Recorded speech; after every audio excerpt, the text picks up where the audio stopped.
नमस्कार, आपका स्वागत है। साथ ही साथ मेरा भी स्वागत है। बहादुर शाह जफर सत्ता में कैसे आया ये आपको पढ़ना है। चूंकि औरंगजेब के 5 पुत्र हैं। 5 पुत्र कितने? 5 पुत्र, जिनका इतिहास औरंगजेब के इतिहास में पढ़ना है। तो 5 पुत्र कौन है? मुअज्जम, आजम, कामबख्श, मोहम्मद सुल्तान, अकबर। अब अकबर आ गया 3 जगह। एक तो अकबर जो हुमायूं का बेटा है, एक वो अकबर जो औरंगजेब का बेटा, और एक अकबर वो जो आगे आने वाला है। तीनों 3 जगह पर हैं। तीनों का किसी से कोई लेना देना नहीं है। तीनों का बस एक ही लेना देना है कि सब मुगल परिवार के हैं। दिमाग के में भूल भुलैया नहीं बनाना है कि वो अकबर है, क्या वो ये अकबर है। चूँकि एक अकबर की बात हो चुकी। परीक्षा में कैसे प्रश्न आते हैं कि ऐसे पूछा जाता है कि निम्न में से असत्य क्या है। अकबर औरंगजेब का पुत्र था। आप कहेंगे बताओ कितनी आसान आसान प्रश्न आते हैं, ये तो पक्का गलत है। अगर बगल में कोई कह दे औरंगजेब का एक बेटा अकबर था, तो आप कहेंगे आजकल कोई भी परीक्षा देने चला आता है बिना तैयारी के। बताओ इसको यही नहीं पता है कि अकबर कौन है। वो तो आप जब किताब खोलेंगे, पढ़ने बैठेंगे, तो आपको समझ आएगा कि आपकी तैयारी में कमी थी। ऐसे बहुत सारे ब्रह्म इतिहास में जो आप अपने ही से निर्धारित करके बैठे हैं। अब ये जो 5 बेटे हैं औरंगजेब के, ये सत्ता में कैसे आए, व्यवस्था कैसे स्थापित हुई। तो औरंगजेब जब जिंदा था तब जो उसका बेटा है मोहम्मद सुल्तान, ये बहुत अधिक शराब पीने के कारण इसकी मृत्यु पहले ही हो गई। अत्यधिक शराब पीने से चूंकि यह मर चुका था 1676 में। तो और स्वाभाविक तौर से पे इसके मरने में जो कहानी है वह ऐसे ही थी कि यह परंपरा का पालन कर रहा था। जैसे पूर्व के शासक पीते रहे, मुगल शासकों में केवल एक शासक शराब नहीं पीता था, वह था औरंगजेब। औरंगजेब एक अकेला शासक था जो इस्लाम के नियम का अक्षरशः पालन करता था। यह इसका दोस्त भी बन गया। इस्लाम में लिखा है कि मुसलमान को 4 शादी करनी चाहिए, इसने 3 ही किया। बाकी कितने किए थे कोई गिनती नहीं है। 5 वक्त का नमाज अदा ये करता था। युद्ध के मैदान में होता था तब भी करता था। अब ये सोचता था कि निजी जीवन बहुत अच्छा चल रहा है, लेकिन इसका असर गलत पड़ रहा था। तो हम लोग औरंगजेब पर बात करनी आएगी कभी तो उस पे के संदर्भ में शाही बात करेंगे। इसको शाही दरवेश कहते थे और इसके बेटे इतने नालायक हुए धार्मिक दृष्टिकोण से। तो 1676 में ये अत्यधिक शराब पीने से इसकी मृत्यु हो गई। अब औरंगजेब के मरने से पहले ही ये मर चुका है। अब इस अकबर की कहानी भी सुन लीजिए। ये अकबर कौन है? चूँकि आप कहेंगे एक राज्य का नाम सुना होगा आपने, मारवाड़। आजकल इसको जोधपुर कहते हैं। तो मारवाड़ के शासक थे महाराजा जसवंत सिंह। जसवंत सिंह की मृत्यु हो गई थी 1678 में, और इनकी मृत्यु के समय इनका कोई बेटा नहीं था। औरंगजेब ने तय किया कि चूंकि मारवाड़ के पास कोई अपना उत्तराधिकारी नहीं है, इसलिए मारवाड़ को मुगल साम्राज्य में मिला लेना चाहिए। अब ये बात नावागा और गुजरी कोई भी नहीं चाहता था राजपूत शासक कि वो या उसका राज्य मुगलों के अधीन हो जाए, लेकिन दुर्भाग्य तो ये था कि उनका कोई उत्तराधिकारी नहीं था, इसलिए उनके पास कोई विकल्प भी नहीं था। यही कारण है कि औरंगजेब ने मन बना लिया कि कैसे भी करके मारवाड़ को मुगल सत्ता के अधीन ले आना है। इतने में पता चला कि महाराजा जसवंत सिंह की 2 पत्नियां जो थीं वो गर्भवती थीं। लोगों ने कहा इंतज़ार कर लेते हैं। दोनों पत्नियों में से एक एक बच्चे का जन्म होता है। दोनों ने बेटे को जन्म दिया। एक की तत्काल मृत्यु हो जाती है, दूसरा जीवित रहता है। तो मारवाड़ के लोग कहते हैं कि यही हमारा जसवंत सिंह का उत्तराधिकारी है, महाराजा जसवंत सिंह का, इसी के नाम से मारवाड़ का शासन चलेगा। औरंगजेब ने उस बच्चे को कैद करवा लिया और लाके मुगल हड़म में रखा। अफवाह फैल गई कि औरंगजेब महाराजा जसवंत सिंह के बेटे को इस्लाम धर्म में परिवर्तित करना चाहता है। अब कुछ दिन बच्चा था वह रहा, लेकिन मारवाड़ के महान व्यक्ति हैं जिनका नाम है दुर्गादास राठौर। आप सोचिए इतने ताकतवर व्यक्ति थे कि वे मुगल हरम में घुस करके महाराजा जसवंत सिंह के बच्चे को उठाकर ले गए। कितनी चौकन्ने व्यवस्था रही होगी। उसमें से किसी बच्चे को उठाकर लेके आ जाना कितने साहस का काम है। और जाकर वापस से उसका राज्याभिषेक करवा दिया। औरंगजेब को पता चला तो उसको लगा कि ये तो चुप की व्यवस्था थी, ऐसा नहीं होना चाहिए था। और उसने अपनी बेइज्जती से बचने के लिए एक ग्वाले के बेटे जो उसी उम्र का था को इसने ऐलान करवा दिया कि दुर्गादास राठौड़ जिस बच्चे को ले गए वह महाराजा जसवंत सिंह का बेटा नहीं है, जसवंत सिंह का बेटा मेरे पास है। और ग्वाले से कह दिया 10-15 दिन की बात है, तब तक हम सारा व्यवस्था को अपने नियंत्रण में कर लेंगे। लेकिन ऐसा हुआ नहीं। उसके बाद ग्वाले ने कहा, हुजूर महीना भर हो गया, मेरा बच्चा दे दीजिए। बाद में अफवाह फैल गई कि ये जो झूठ अफवाह फैलाया गया था। अब अकबर को इस स्थिति में औरंगजेब ने मारवाड़ का अभियान दिया कि जाओ। अब ये अकबर सेना लेकर मारवाड़ पहुंचा। अब जब ये मारवाड़ पहुंचा तो मारवाड़ के लोगों ने कहा, देखो हम लोग राजपूत हैं, तलवार के साथ ही हम लोग का दूसरा विवाह होता है, इसके साथ ही हमारा जीना मरना है, इसलिए ये सब हमारे लिए छोटी बात है। लेकिन तुम ज़रा सोचो कि औरंगजेब ने तुम्हें क्यों भेजा, तुम्हारे अन्य भाइयों को क्यों नहीं भेजा? क्या तुम नहीं जानते हो कि राजपूतों से लड़ना कठिन अभियान है? तुम और भी अभियान में जा सकते थे, राजपूतों से लड़ने तुमको क्यों भेजा? उसके दिमाग में बात बैठ गई। पूछा, क्यों भेजा? तो राजपूतों ने कहा था कि तुम हमारे हाथों मरो। वो भविष्य में तुम्हें अपना उत्तराधिकारी नहीं बनाना चाहता है। अब उसको लगा शायद यह सही कह रहा है और उसको खूब पिलाया। ठीक, और अकबर खूब पिया। अब आप समझ सकते हैं कि पीते समय जो बात दिमाग में बैठ जाती है वही बात नशे में भी इंसान बार बार दोहराता है, और अकबर इस बात को दिमाग पर ले बैठा था। उसने आकर अपने सेना के सामने बगावत कर दिया। उसने कहा, मैं समझ गया कि औरंगजेब क्या चाहता है, कि मैं राजपूतों से युद्ध करूं और मारा जाऊं। ये हरगिज़ नहीं होगा। ठीक, अब यह खबर पहुंच गई औरंगजेब के पास कि आपने जिसके नेतृत्व में सेना भेजा है वो तो आपके खिलाफ बगावत कर गया। इधर इसका भी नशा उतरा। इसको लगा कि मैंने क्या कर दिया। चलो, राजपूतों ने समझाया, वो ठीक है, उनके खेमे में जो बात हुई वहीं रहती तो ठीक थी। मैंने सेना में जाकर कह दिया कि औरंगजेब के खिलाफ बगावत करता हूँ। ये समझ गया कि औरंगजेब अगर पकड़ लेगा तो जिंदा नहीं छोड़ेगा। बचपन में एक भाई की शकल सूरत से केवल लगा था कि विद्रोह करेगा तो उसको छोड़ा नहीं था। मैं तो बगावत कर दिया, जान बचा करके भागा। अब सोचा कौन हमको बचा सकता है, तो औरंगजेब के सबसे प्रबल विरोधी थे मराठे। ये भागकर शिवाजी के पुत्र थे। संभाजी के दो बेटे राजा राम और संभाजी, ये दो बेटे थे शिवाजी के। उनके पास पहले गया ये राजा राम के पास, शायद हमको बचा ले, लेकिन सेना देखकर समझ गया ये नहीं बचा पाएगा। फिर गया संभाजी के पास, उसको भी देख कर लगा कि नहीं बचा पाएगा। अंत में ये ईरान भागा और ईरान में जाकर औरंगजेब के इस बेटे की मृत्यु हुई। बात समझ में आया? इतनी लंबी चौड़ी ये कहानी है।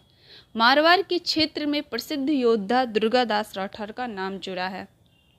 अब औरंगजेब के 3 बेटे बचे जो औरंगजेब के मरने के बाद सत्ता के लिए संघर्ष करेंगे। मुअज्जम काबुल का गवर्नर था, आजम गुजरात का गवर्नर था, और कामबख्श जो बीजापुर कर्नाटक का गवर्नर था या सूबेदार कहते थे उस टाइम। अब ऐसा इतिहास में लिखा है कि औरंगजेब की जब मृत्यु हुई तो उस समय मुगल साम्राज्य के पास 21 प्रांत का पर नियंत्रण था, और औरंगजेब ने मरने से पहले एक वसीयत तैयार करवाया था। वह अपने तीनों बेटों में मुगल साम्राज्य बांट दिया था। यही कारण है कि मरने के बाद चूँकि 3 मार्च 1707 में इसकी मृत्यु हुई थी। मुअज्जम ने आजम से यही कहा कि वसीयत के आधार पर इसका बंटवारा कर लो, लेकिन आजम को बहुत भरोसा था। चूँकि औरंगजेब के मरने के समय आजम आगरा में था और आगरा मुगलों की सचिवालय थी। एक तरह से सारे गंभीर काम धाम जो होते थे वो आगरा में होते थे। दिल्ली तो दिखावे की राजधानी थी, क्योंकि समय के साथ जब कोई साम्राज्य मजबूत हो जाता था तो लोगों को लगता था कि अगर आगरा को बचाना है तो ऐसी राजधानी बनाओ जहाँ पर कुछ खास ना होता हो। लेकिन लोगों को लगे कि सब कुछ यहीं होता है, तो दिल्ली एक तरह से धोखे की राजधानी थी। आगरा जब आप घूमने जाएंगे तो वहाँ शिलापट पर लिखा हुआ है कि 1857 तक आगरा मुगलों की राजधानी थी। यह सत्य लिखा हुआ है, क्योंकि जितने सरकारी दस्तावेज, सचिवालय के काम, लिखा पढ़ी जितने होते थे सब आगरा से होते थे। दिल्ली में केवल कुछ गतिविधियाँ होती थी। 90% काम जो था वो आगरा में होता था। ऐसी स्थिति में आजम है, वह औरंगजेब की मृत्यु हुई तो वह आगरा में था। पूछा भी जाता है कि औरंगजेब के मरने के बाद सबसे ज़्यादा शासक बनने की संभावना किसकी थी, तो आजम की थी, क्योंकि दरबार में ईरानियों का वर्चस्व था और इसकी शादी ईरान में हुई थी। स्वयं आगरा में था, इसको लगता था कि मैं ही शासक बनूंगा। लेकिन जब मुअज्जम ने कहा कि वसीयत के हिसाब से फैसला होना चाहिए, और जब यह नहीं माना, तब जाकर आगरा के पास एक पुल है जजऊ, यह आगरा के पास है, अभी भी है। 18 जून 1707 में आजम ने मुअज्जम से युद्ध किया और जजऊ के पुल के पास ये दोनों लड़े, और मुअज्जम जो है वो आजम को पराजित करता है और उसकी हत्या कर देता है। और इस तरह मुअज्जम बहादुर शाह प्रथम या शाह आलम द्वितीय के नाम से दिल्ली की गद्दी पर बैठता है। ये है पूरी कहानी। चूँकि सत्ता के लिए संघर्ष तीनों भाइयों में हो रहा है, तो बहादुर शाह प्रथम जो है वो 13 जनवरी 1709 को हैदराबाद के पास कामबख्श को भी पराजित कर उसकी हत्या कर देता है। कुछ इतिहासकार का मानना है कि औरंगजेब के मरने से पहले साम्राज्य का विभाजन अपने तीनों बेटों मुअज्जम, आजम और कामबख्श में एक वसीयत के माध्यम से कर दिया था। औरंगजेब के बाद शासक बनने की सर्वाधिक संभावना आजम की थी, जबकि शासक बनने की दृष्टिकोण से सर्वाधिक योग्य कामबख्श को माना जाता है, क्योंकि ये खून खराबा युद्ध के पक्ष में नहीं रहता था, उदार तरीके से शासन संचालन का पर बल देता था, इसलिए थोड़ा दूर भी रहता था, इसलिए इसका अधिकांश समय दक्कन या दक्षिण में ही व्यतीत हुआ है। ये तो हो गया औरंगजेब के बाद तीनों बेटों की जो हालत है। अब जो ये बहादुर शाह प्रथम है वो गद्दी पर बैठा, जो तब इसकी उम्र 65 साल थी। एक तरह से कहा जाए कि आज के तारीख में अगर भारत सरकार की नौकरी में होता तो 5 साल पहले सेवानिवृत्त हो चुका होता, फिर भी गद्दी पर बैठा। अब जो आदमी 65 साल की उम्र में गद्दी पर बैठेगा तो कैसी नीति का पालन करेगा, आक्रामक या शांति का? तो शांति का करेगा। बहादुर शाह प्रथम ने शांति प्रियता की नीति अपनाई। एक बड़े इतिहासकार हुए जिनका नाम है खफी खां। उन्होंने किताब लिखा है मुंतखाब उल लुबाब। उन्होंने कहा है कि बहादुर शाह प्रथम जो है वह साहे बेखबर था। इसको अपने राज्य के सभी प्रकार की समस्याओं की भी जानकारी नहीं थी। अब जो ये बहादुर शाह प्रथम है सत्ता में तो आ गया। अब सत्ता में आने के बाद इसके समक्ष 5 तरह की चुनौतियां हैं। कौन कौन चुनौतियां हैं? पहली है राजपूत, दूसरी है मराठा, तीसरी है सिख, चौथी है जाट और 5वां है बुंदेला राजा छत्रसाल। अब इसको इनसे निपटना है। अब राजपूतों की बात की जाए तो 2 राजपूत हैं, जय सिंह द्वितीय जो कि कछवाहा राजपूत है और आमेर के राजपूत हैं। दूसरे हैं अजीत सिंह, ये मारवाड़ में हैं। इन दोनों के साथ साथ एक और राजपूत की चर्चा होती है, वो अमर सिंह, वो मेवाड़ के हैं। ठीक है, पहले इनको नियंत्रण करने की कोशिश किया, अब इसको हमला भी कर दिया, लेकिन इसको समझ हमें आ गया ये लंबा नहीं चल पाएगा, तो इसने राजपूतों के साथ मेल मिलाप की नीति को अपनाता है। इसलिए आप लोगों से पूछा जाएगा कि बहादुर शाह प्रथम ने राजपूतों के साथ कौन सी नीति अपनाई, तो वो नीति थी मेल मिलाप की। ये जो जय सिंह हैं वो आमेर और अजीत सिंह मारवाड़ और अमर सिंह जो हैं मेवाड़ के हैं। औरंगजेब के समय से औरंगजेब ने अपने समय में इनसे इनका राज्य जो है वो छीन लिया था और इनको सूबेदारी दे दिया था, वो भी नाम का। जय सिंह के जो थे, ताकि लोग जब दरबार में आए तो उनको इज्जत से बुलाया जाए कि यहाँ के वहाँ के सूबेदार हैं। तो कौन कहाँ के सूबेदार थे? जय सिंह जो द्वितीय थे मालवा के सूबेदार थे, और अजीत सिंह जो थे वह गुजरात के सूबेदार थे, बस नाम के। एक जय सिंह ये हैं और एक जय सिंह और आपको मिलेंगे आगे। हम लोग 1665 में पुरंदर की संधि करेंगे, तो आपको भ्रम नहीं पालना है कि इसलिए जय सिंह द्वितीय लिखा है मैंने। इसको इस दरबार में आते थे तो उनका परिचय सूबेदार के रूप में होता था, इनके इसके लिए बस इनको सूबेदार बताया था। वास्तव में इनके हाथ में राज्य था न सूबा। अब 2 किताब है। एक किताब लिखती है कि बहादुर शाह प्रथम ने इनका राज्य और सूबा दोनों वापस कर दिया, और यूपीएससी प्रश्न पूछा है बार बार घुमा घुमा कर कि अगर यह सत्य है कि बहादुर शाह प्रथम ने इसका राज्य वापस कर दिया था, ये सत्य है, लेकिन इनका सूबा वापस नहीं किया है, मैं जो कहूँगी, और कहीं कहीं किताब में जो लिखा है वह ना आपस में मेल नहीं खाएगा। आप सोचेंगे जानबूझकर आपको गलत बता रही हूँ, इसका ये मतलब नहीं है कि मैं आपको जो जानकारी दे रही हूँ वो गलत है। इसका यह मतलब है कि परीक्षा में जिस करवट प्रश्न बैठे आप उस करवट में जवाब दें। सूबेदारी देने का जो दस्तावेज है वो जहांदार शाह का है। बहादुर शाह प्रथम ने राजपूतों के साथ मेल मिलाप की नीति अपनाई। जय सिंह जो आमेर स्वयं एवं अजीत सिंह जो मारवाड़ के थे उनका राज्य उन्होंने वापस दे दिया, जबकि जय सिंह को मालवा की सूबेदारी और अजीत सिंह को गुजरात की सूबेदारी नहीं दी गई। कुछ इतिहासकारों का मानना है कि सूबेदारी भी दे दी गई। अब आप प्रश्न पढ़ेंगे तो दोनों संदर्भ में जो ध्यान में रखकर उत्तर देना है, उसका मामला जो भी हो वो आपको उस हिसाब से देना है। अगर लगे कि प्रश्न में सूबेदारी दे दी गई है लिखा है और ये देने से हमको आंसर में मार्क्स मिलता है तो हम वो बोलेंगे, ठीक है। अब दूसरा मामला है मराठों का। शिवाजी की मृत्यु जो है 1680 में हुई थी। इनके दो पुत्र हैं संभाजी, इनकी मृत्यु हुई 1689 में हुई थी, और राजा राम इनकी मृत्यु हुई थी 1700 में। अब संभाजी के बेटे हैं साहू जी। साहू को 1689 में मुगल कैद में रखा था औरंगजेब ने। राजा राम की जो विधवा थी ताराबाई अपनी बेटी की संरक्षिका बनकर कोल्हापुर से शासन व्यवस्था चला रही थी। अब जो साहू चे थे वो कैद में थे। जब बहादुर शाह प्रथम गद्दी पर बैठा तो उसने उसको कैद से छोड़ दिया। इसलिए नहीं छोड़ा कि साहू के प्रति बहुत उदार था, इसलिए छोड़ा कि जानता है कि जो मराठे इनकी सत्ता जो चलती है वो सतारा से, और इनकी सत्ता बटी हुई है दो भाग में, एक तरफ सतारा की सत्ता और एक तरफ कोल्हापुर की सत्ता। और जैसे ही साहू को कैसे हम छोड़ेंगे, साहू जाकर ताराबाई से भिड़ जाएगा और मराठे आपस में संघर्ष करेंगे। मराठों के आपसी संघर्ष से मराठे कमज़ोर होंगे और मराठों पर नियंत्रण करना मुगलों के लिए आसान होगा। ऐसा बहादुर शाह प्रथम का सोचना था, लेकिन ये मूर्ख आदमी ये नहीं सोच रहा था कि वह इससे भी तीव्र गति से कमज़ोर होगा। ऐसे में बहादुर शाह प्रथम ने मराठों के साथ जो नीति अपनाई थी उसे कहा जाता ऊपरी तौर से मेल मिलाप की नीति।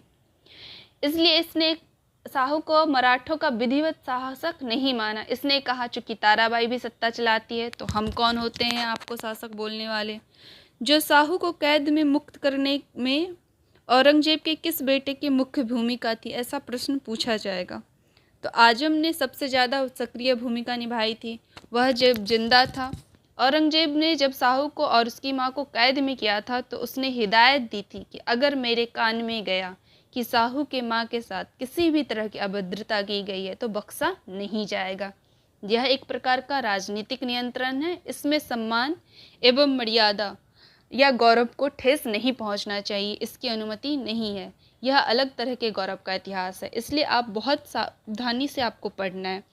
अब आप जब मराठा का इतिहास पढ़ेंगे तो चौथा सरदेशमुखी ना जाने तो ये कैसे चलेगा।